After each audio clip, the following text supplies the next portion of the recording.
The Cleveland Browns select Mason Graham. You're a Brown, dude. Yes, sir. I'm ready. You're going to be the engine that makes us run, right? Carson Schlesinger, linebacker, UCLA. I'm going to need you to clean that hair up before you get back. Quinshawn Judkins, running back, Ohio State. Harold Fennon Jr., tight end, Bowling Green. Get your butt up the road here. I made that drive to Bowling Green. You're making a drive up here, okay? Yes, sir. Dylan Gabriel, Oh, boy. quarterback, Oregon. Thank you, Coach. We love you. We're so excited. Love you guys. Dylan Sampson, running back, Tennessee. We don't care once they walk in the doors. Don't care. First round pick, 7th round pick, undrafted. Shedeur Sanders, quarterback, Colorado. Were you encouraged by the owner to make this move? Jimmy lets us do our jobs. The picks are in and the players are pumped. But what will fans think of the 2025 Browns? It's time to get ready for football. The True North Convenience Stores 19 News Draft Special begins right now.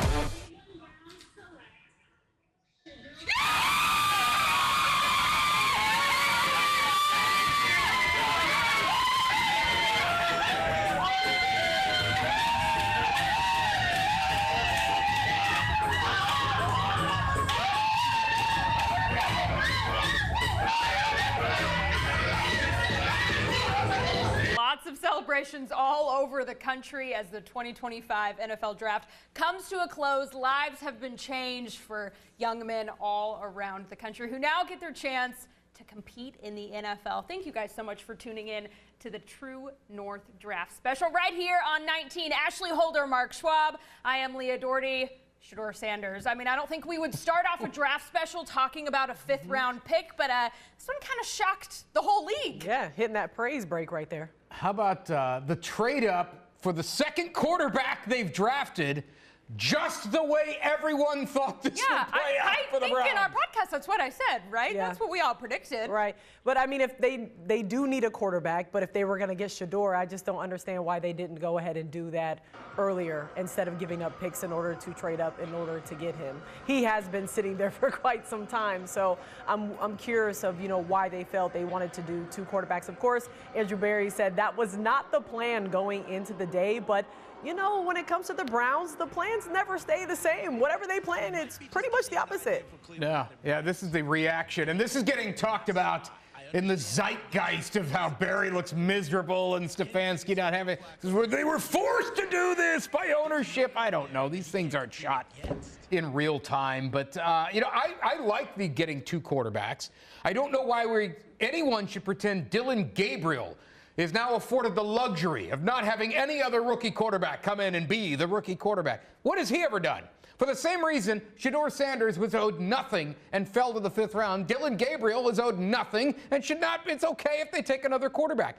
I actually love this move. If they had drafted Cam Ward 1st overall, I would have been fine with them taking another quarterback because they don't have a quarterback. And don't assume just because you draft a guy high that he's going to be good. I'm certainly not going to assume because they drafted a guy in the 3rd round or it's 40-year-old Joe Flacco, or I'm certainly not assuming it's Kenny Pickett either. Keep throwing darts until you hit. Most people did have this guy pretty high up. Take a shot. I don't think it's necessarily, it doesn't bother me per se that they went 2 quarterbacks. I don't really think it makes sense to me because it seems like the messaging from the Browns was we're putting all of our eggs in next year's basket, right? You make the shocking trade at number 2. You pass on Travis Hunter. We're getting 2 first-round picks next year, and so that's when we're getting our franchise quarterback. I mean, they had said, Jimmy Haslam, we're going to be patient. If it's not this year, we're going to wait and get our guy. But then it's confusing. Okay, you go 2 quarterbacks, not the craziest thing in the world, but who those 2 quarterbacks are, Dylan Gabriel, Shedeur Sanders. Now the quarterback room as a whole, that's the craziest quarterback room in the league. And the great thing that they're saying is they're all going to compete, right? So will Shedeur be able to compete for a starting position? Well, that's what they're saying he's going to be able to do. But at the end of the day, you need to listen to those stats that they had, right? He was number 1 in passing single season with passing yards in a single season, touchdowns, efficiency, completions, and completion percentage. At the end of the day, he is a accurate quarterback. He has size. He needs a little bit of work in the pocket, but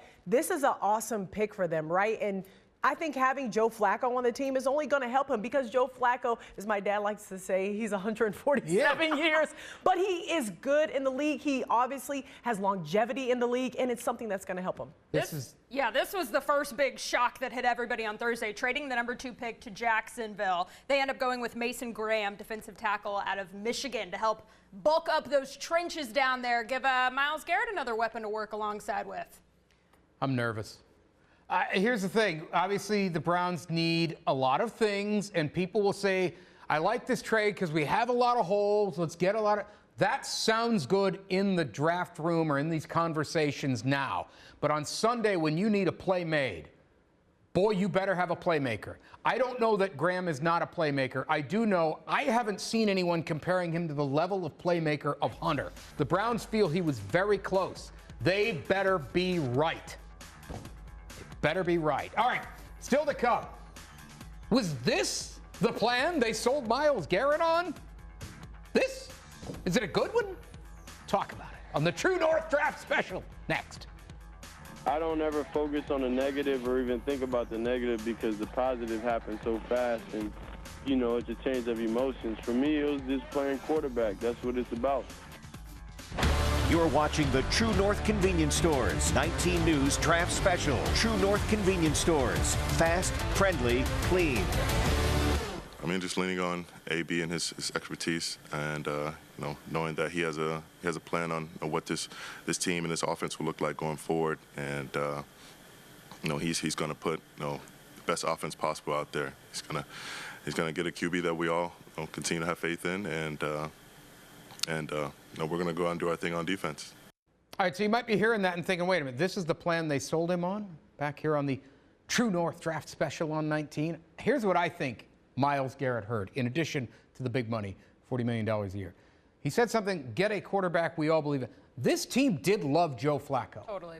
And I think they told him, look, it's a barren landscape. It wasn't a great free agent class. I thought maybe they should have put a little more after Russell Wilson. But anyway, they may have said, look, we're going to go get Joe Flacco back. We're going to pay you a ton of money, and then we're going to try to get some draft picks for 2026 and see what we can do. And knowing he has zero leverage, he said, okay, pay me the 40, and I like Joe.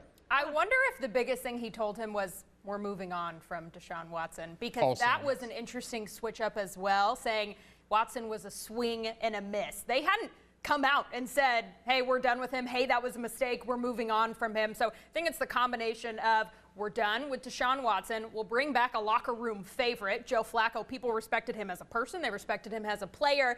This wasn't a great quarterback draft class. You can't really do a clear plan of here's what we're doing with that. Yes. But I also think the money helps a little bit. Oh, I think the money was the number one thing. First of all, $40 million. Everything is like, oh, okay, cool, I'll just stay. But at the same time, as you said about Haslam and the comments he made about Deshaun Watson, my only thing about that is once we saw him get re-injured, the same injury, we knew that he wasn't coming back at that point. Like, it was going to be pretty much a miracle if he did make his way back. So I almost felt like they didn't have to sell him on that. It was just like, we're going to get a quarterback, not sure who it's going to be, because I don't think out the gate they were like, we're going to go get Joe Flacco. Like, you know what I'm saying? It had to have been somebody or a couple of names they threw out there, and Joe Flacco is just who ended up.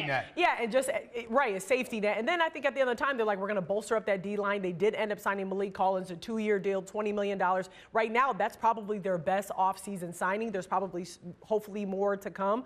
But, I mean, the deal, they want to get to the quarterback, right? That is the main goal as far as Myles Garrett and what the defense is doing. So they've got to bolster that up. But when in doubt, I think $40 million is pretty. $40 million per. I would say a lot of positive things for $40 million. I would do a lot for $40 million. I think you kind of touched on it there. They may have gone to him and said, all right, look, we're going to make a run at this quarterback, and if it doesn't work out, we'll go get Flacco. They don't ever have a plan to stick to. I know they couldn't have told him anything concrete. People give him the business, and they deserve it because they make a lot of mistakes, and they're coming off a bad season. But it's not like they sit in their office and talk about nothing. I mean, they had some kind of idea. No, I believe that they talk about an awful lot. Talk about an awful lot. But we talk about an awful lot. That doesn't mean a lot of it gets They might have gone to him and said, hey, there's Russell Wilson, there's this other guy, and if it doesn't work out, we can go get Joe Flacco. And you're right. He might have been like, well, that's way better than I've seen the last 3 years out of number 4. So that's fine. Take that and $40 million a year. To be fair, I just wish that they would have kept Flacco, even though we know it would have probably put a little bit more pressure on Deshaun Watson. 2 years ago, yeah. Last offseason. Right. Well, last offseason, yeah. I think if they would have kept him, I think that would have been good for the team, and you wouldn't have to have been scrambling trying to figure out the quarterback situation, considering what had already happened the season before.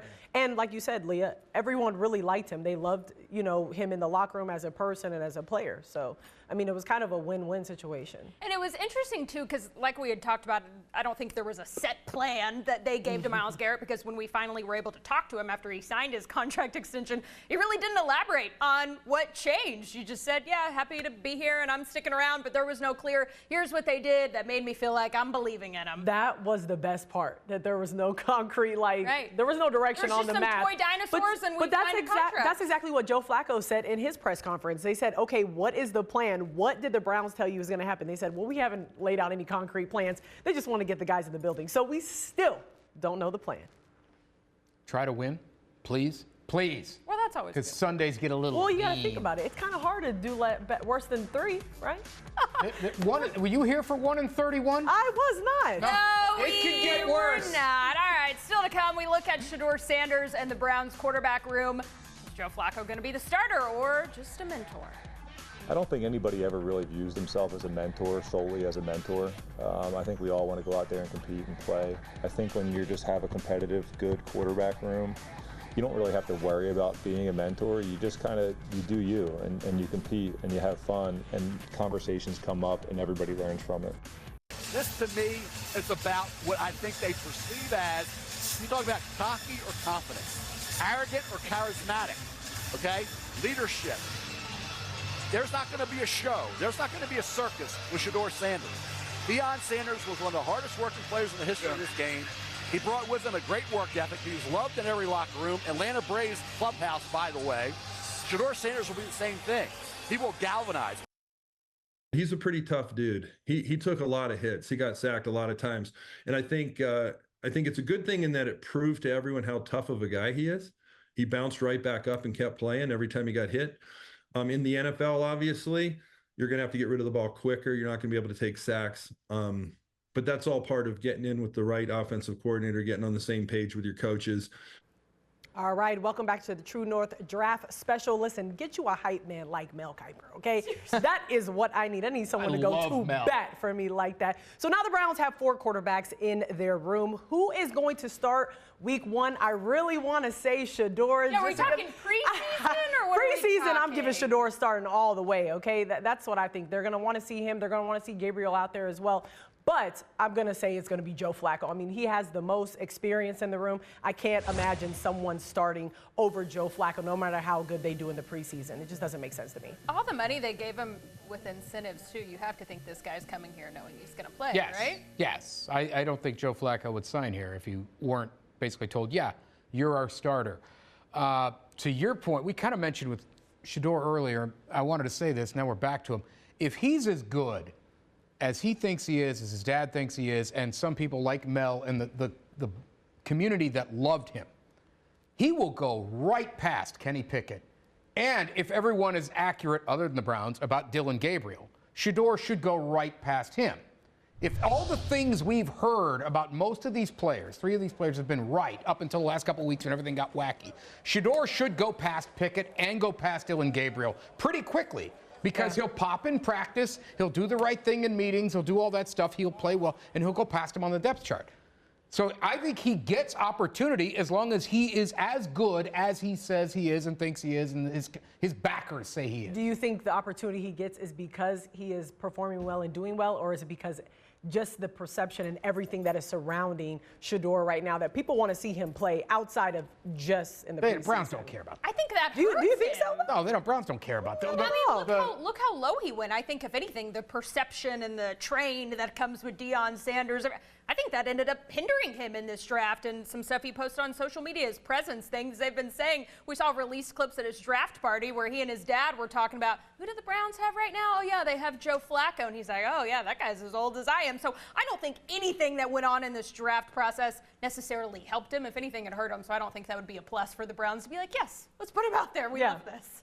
Well, we know we're for sure going to see him a lot in the preseason. I think that's a given between him and Dylan, just to figure out, who they're going to go with, right? Because are they going?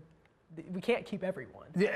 With 4 of them now, And you got to keep I mean, you got, at least in the preseason, right? You got to think what? They get a quarter each at some point. Obviously, if Flacco's a starter, he'll go a series or two early on. But at some point, they're going to have to let Dillon Gabriel play. You took him in the 3rd round. He's not a 6th-round pick. They may have completely overdrafted him. A lot of people feel like they did. But let's give them the benefit of the doubt. Maybe he is a good football player in the NFL. He doesn't have the height, that's but you took him in the 3rd round. That is significant enough draft capital that he has to play in the preseason. How do you feel if you're Dillon, though, right now, considering Shedeur comes right after you, and then we all know what all that brings with Shedeur, and you know the team is shouting him out. No one even said, "Hey, Dillon, welcome to the team." I'll tell you what, he's probably a little uncomfortable. However, because a 3rd round that's some significant draft, there is a little bit of insulation there. Like they're not going to cut him. You know what I mean? Like, and if they did cut him, somebody would get him. So he's probably feeling a little insulated, but also a little bit like, wait, I thought I had the gravy train to the 3rd quarterback. Right. Well, I think going into it, though, especially as a rookie, you're going to have to compete, right? And so he's already going in with the mindset of a lot of people are overlooking Dillon Gabriel. A lot of people didn't think he deserved to be taken as high as he did. So I think he's already going in with a bit of a chip on his shoulder. Yes, bringing in Shedeur is probably going to add to that. But I think he already knows, okay, people are overlooking me. I'm really going to have to fight for my spot. It is a lot of Shedeur talk. Listen, legendary. We got to start it out already. Come on, Leah. Throw it up one time. All right. Listen, no, we did not forget about the rest of the Browns draft class. It will be a Shedeur Sanders free zone in our next segment on the True North Draft Special coming up. You're watching the True North Convenience Stores 19 News Draft Special. True North Convenience Stores. Fast, friendly, clean. I got to see Denzel when I first got in the building earlier, and just that feeling of being a Buckeye and getting the feeling of just staying home and you don't have to go out of state anywhere else, and just getting to keep making my mark here in the state of Ohio. That's important. Welcome back to the True North Draft Special. Let's get to the rest of the draft class. Browns added 2 running backs. One of them's a Buckeye. You just heard from him, Quinshon Judkins. I think a lot of people were excited about this pick. Yeah, I mean, obviously, their first couple of picks, there was the whole trade on Thursday night, which left a bad taste in some people's mouth. And then they come back and get a linebacker who's good. I think Schlesinger, he fits the bill, and if they wanted a linebacker, they needed to get him because the drop-off after him was significant. Still, fans like 2 players. Who are these guys? Give them something to get excited about. Not only is it a running back, a skill position guy, but it is a Buckeye and a real good one. We were just rooting for this guy. Awesome in the playoffs, awesome in the national championship game, fits a need. Hard to not love this pick. 3 touchdowns in the national championship game. It must be the hair. Him and David Njoku with this hair. I don't know. We're going to have to figure something that out. My favorite story from when he got drafted is he wasn't in the room. Yes. His mom answered the phone. There was some misinformation online. People were saying he went to the bathroom. He did not. He left to go get a cup of lemonade, which I think is adorable. And his sweet mom picked up the phone and was like, hey, I think this might be something you want to come answer. This is a big deal over here. It's like the phone's over there, and she's like, who's that? I probably ought to get that. I see, maybe? Look, clearly running back was a need for them in this draft, and they came back 2 rounds later. Today, they get Dylan Sampson. Go Big Orange! We got a resident Vol on the set. Yeah, Ash is excited. I love this pick too. I mean, they probably needed 2. This is a good running back draft. Sampson is liked by a lot of folks. Lance Zierlein, who is a draft analyst for NFL.com. Lance is a pretty good one, and he's pretty well connected in the league. His dad actually was a coach for the Browns, so Lance has some tie-ins to the league. He had this guy as the 4th-rated running back on his board, 1 ahead of Judkins, who he had 5th. And I'm sure he's not the only one that had this guy up this high. So get some running. They need playmakers, right? Get some. Do this. SEC Offensive Player of the Year.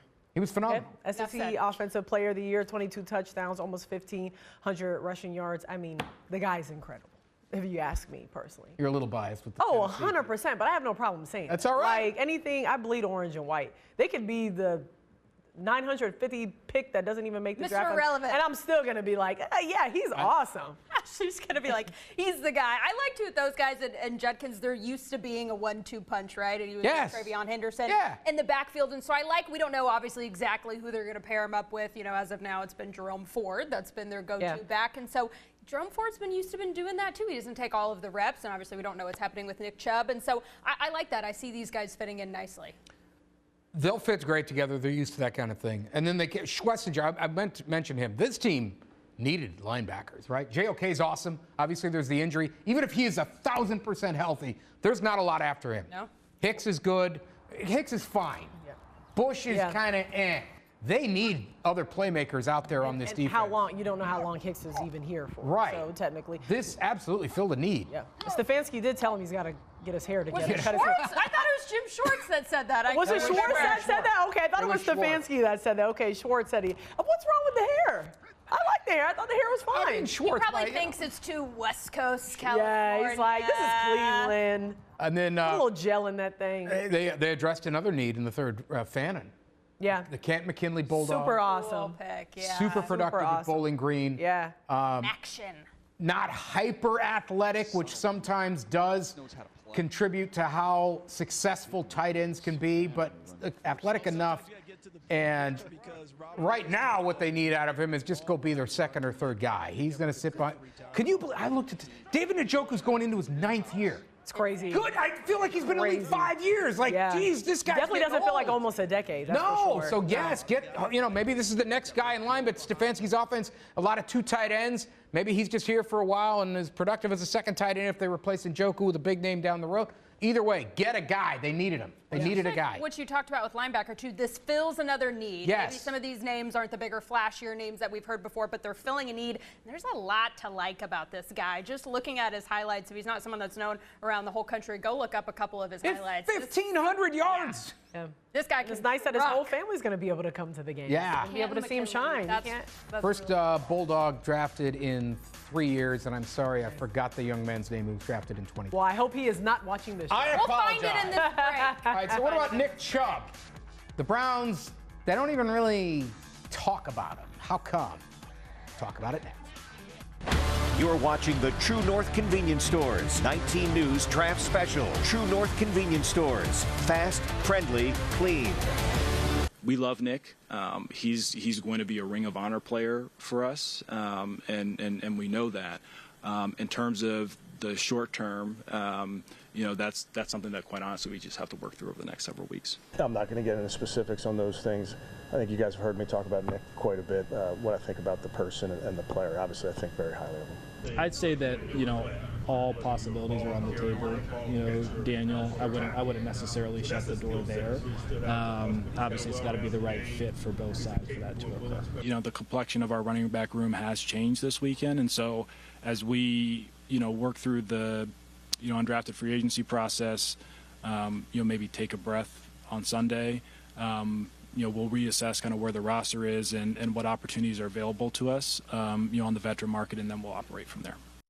Yeah, so the Browns don't really want to answer or commit any kind of anything to bringing back Chubb. Most of that was before the draft, and I think the reason why they wanted to get through this. They took 2 guys. They could cut loose Pierre Strong and bring Chubb back. I don't think they will. They drafted 2 guys. I got to think Chubb goes elsewhere. I would think so, too. And it doesn't bother me how much they haven't necessarily been talking about Nick Chubb, because first off, they're not going to show their hand and say, yeah, we're moving on from this guy, especially before the draft. But I also think, too, he's such a beloved player in Cleveland. Yeah. And so it is a really sad situation if this is a player you are moving on from. And I think the Nick Chubb story, he's had so much potential here. He's done some really great things. Unfortunately, he's had a couple bad injuries these past seasons and hasn't done what he wanted to do. But I think you have to tread lightly because fans are going to be really upset if they do cut him loose. That's exactly what I was going to say. I just think he's too beloved for them to say anything wild before people start freaking out that, okay, Nick Chubb is not coming back. But, I mean, he is out there. He's testing the market. It sounds like he's not getting any bites out there. So could he come back? I don't know. I mean, this is now a little bit of a stocked running back room, right? So who, in that case, would you take out to keep Chubb there? And, how do you use Chubb? Do you want him to be that main person? Or are you just putting him in for a couple package plays or, just, half game? I don't know, and pay him a little bit of money, right? But then still, who do you give up? Someone younger who's not injury prone right now and whatnot. But, I mean, I didn't think Chubb wasn't his old self, from the beginning, 7-year career. But, I still don't think that he's bad.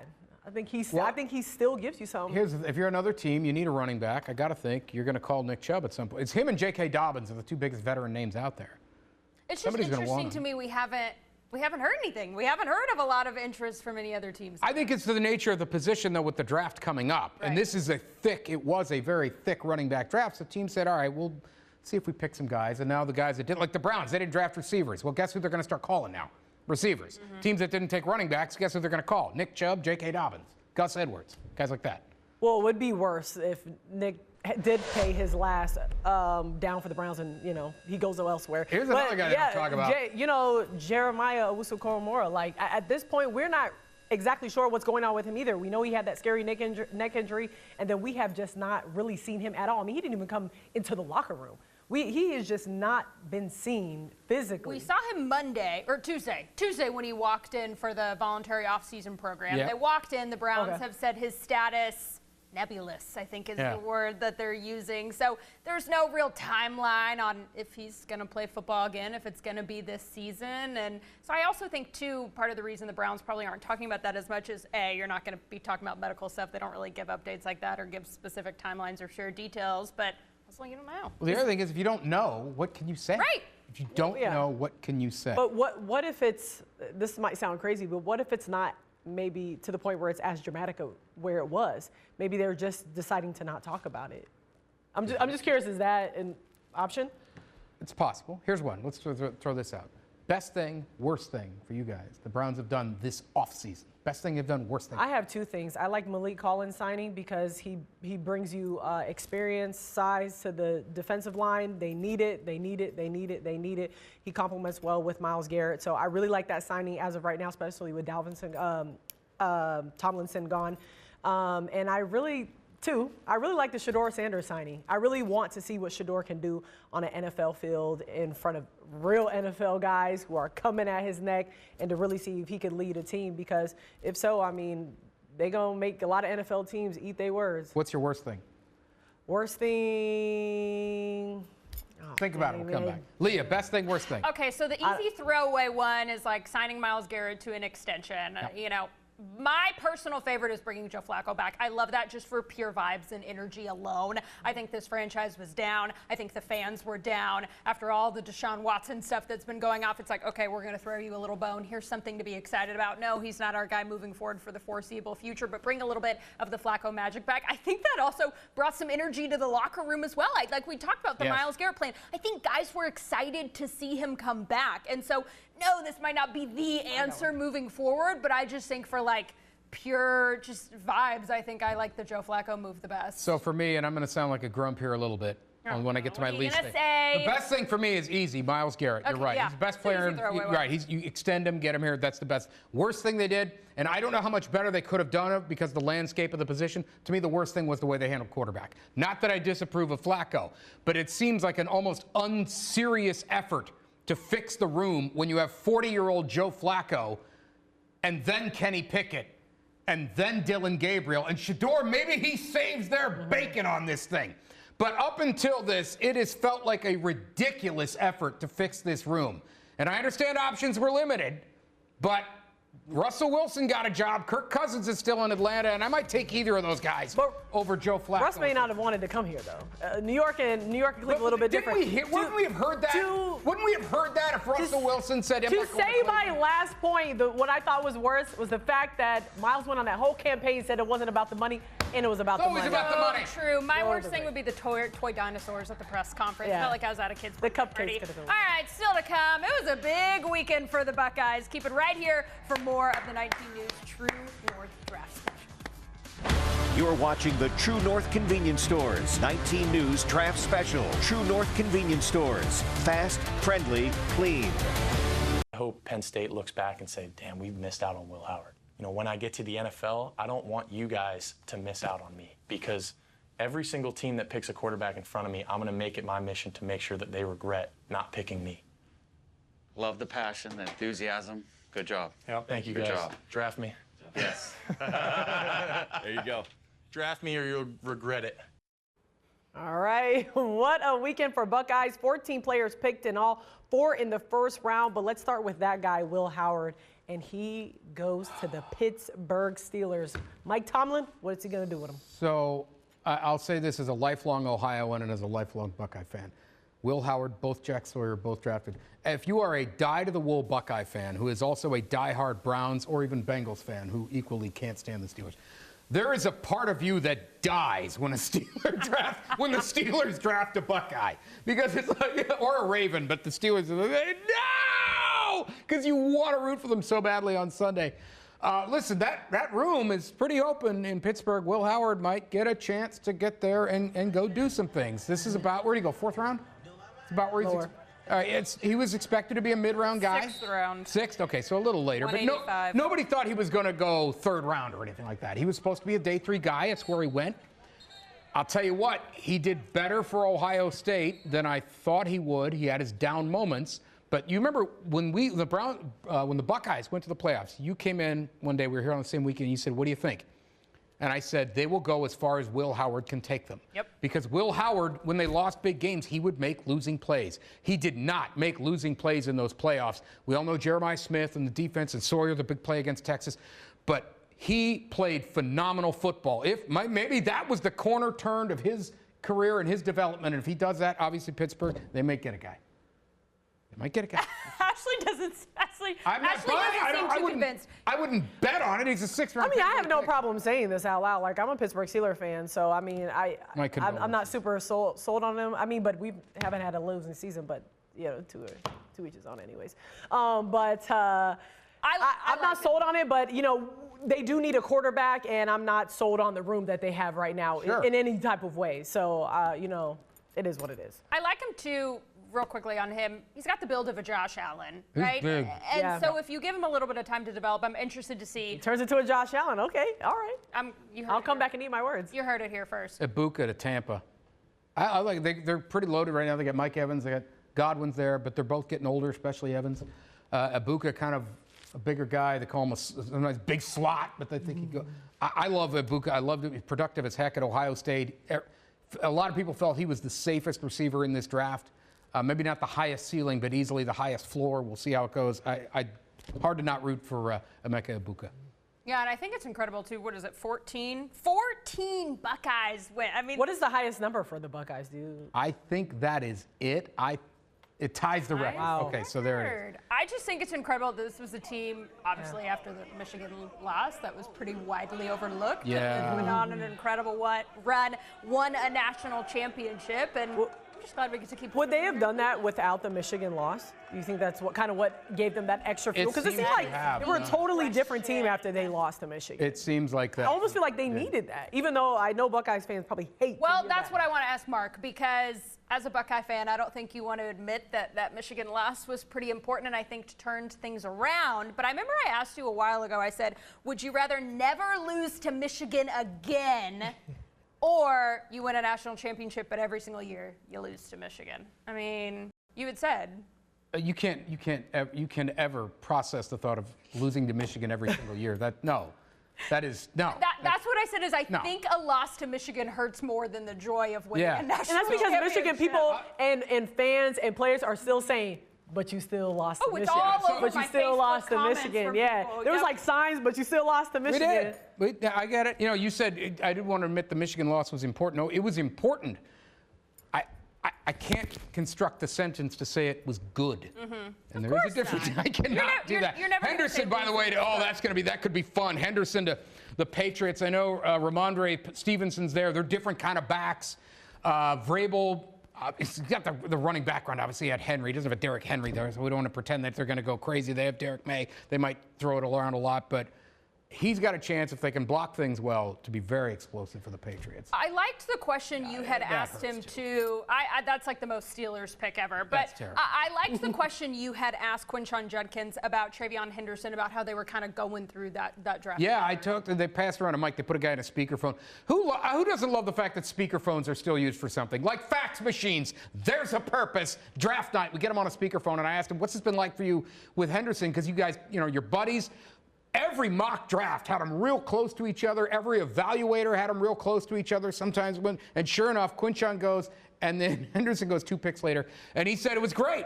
Yeah, right? They're each other's biggest fan. They went in. They didn't have any kind of bets on anything like that. They were just a good friendship. That dude, that guy is one of these dudes. You don't hear his name for a while, and then he completely ruins an opponent one week. Like that, JT single-handedly beat Penn State one time in Happy Valley. It was unbelievable. He can just get on fire and completely explode an offense. It's amazing. Dark horse, Schwab. Colts got him. They might get a guy there. He's a second-round pick. He wasn't overlooked too much. Yeah, but I'm saying you're a guy you won't hear much about, and then he'll go and wreck the game. Well, that's the thing. Yeah. You know, he will go for a while without making big plays, and then bam, he'll make 3 big ones in a row. Okay, you always say you can't judge a draft class until after 3 years. So guess where we're going next? Back in time, 3 years, and wait till you get a load of this class. Stick around. You're watching the True North Convenience Stores 19 News Draft Special. True North Convenience Stores. Fast, friendly, clean.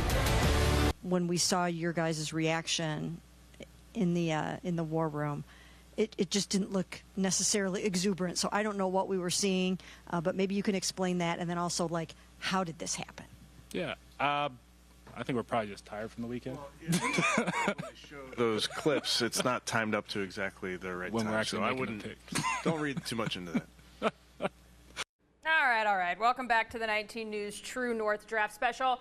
I'm not buying that because first off, of course you're tired. There's no question about it. But this is a life-changing moment for a kid. And so if I'm getting drafted and this is the best moment of my life, and then you go to my GM and head coach and they're like, yeah, no, we just didn't seem very excited because we were a little tired. I'd be kind of offended First by of that. all, see, I don't. Go ahead. First of all, me and Leah have been standing up for an hour in heels, and we still look happy, okay? And our feet hurt, and we are ready to get out of these heels. So listen, you know how to fake it if you want.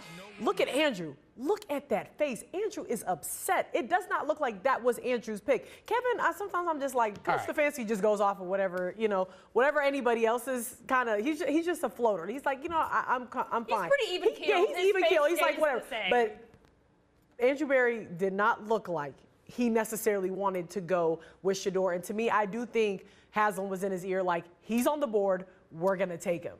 All right. Figure it out. So here's what I think. If anyone follows the draft on TV and also on social media, which is to say follow it on Twitter, because that's the only one you get in real time, X, whatever we're calling it, you know the picks drop on X sometimes 10 minutes before they are announced on television. Right. That could have been 10 to 15 minutes after they turned in the card and talked to Shedeur. What are they going to do? Sit there with the stupid Jack Nicklaus smiley face like the Joker? But why is everybody in the background like, woo?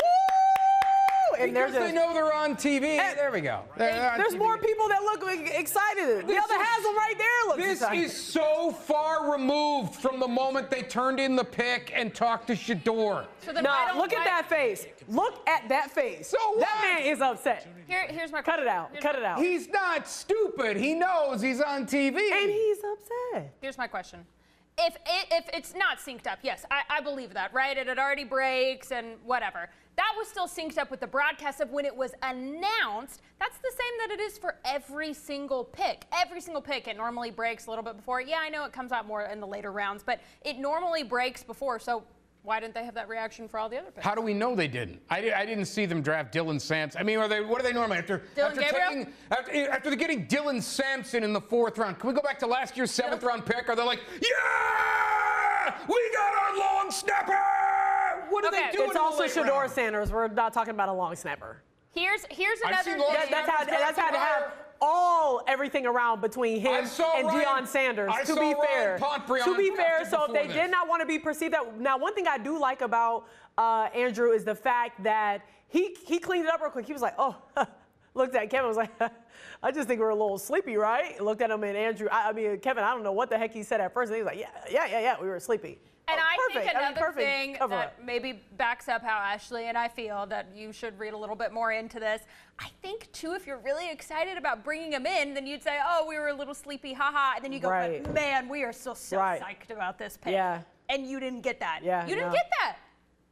For the most part. And sometimes, Barry is even keeled, too. Like, he's not, very, very high. But we know when he's excited about something. And to me, he just didn't show it. He could be excited inside. I'm not saying he's not. But, he definitely didn't see it. We mentioned we were going to go back 3 years to that class. So let's do it. We never stay on the same subject. Never, but we tease. You're going to pay off the tease. Here we go. Now remember, this was the year, obviously they didn't have a first, and they ended up not having a second. They traded down. They got a stack of thirds. Emerson is still on the team. He's fine. Alex Wright, rotational pass rusher. David Bell's gone. Perrion Winfrey was a dice roll and an idiot. Cade York was not good at kicking, which is bad when you're hired to kick. Jerome Ford's still on the team. I'll give this a solid, like a C. I mean, maybe I'll give it like a C plus, considering they had no first. Right? Yeah. That's the one that's got the higher hit rate. Emerson has been a top player for them, and so is someone I do want to talk about. Sorry, I know we're showing the video, but is Alex Wright. I mean, Alex is coming off of injury, and when he was playing, he was doing very, very well. They were saying that this guy has a high ceiling. You know, he's going to be a big player for them. And I feel like now that he's healthy, I've seen him working out and everything like that. I feel like, you know, that's going to be a good big player for them on that D-line.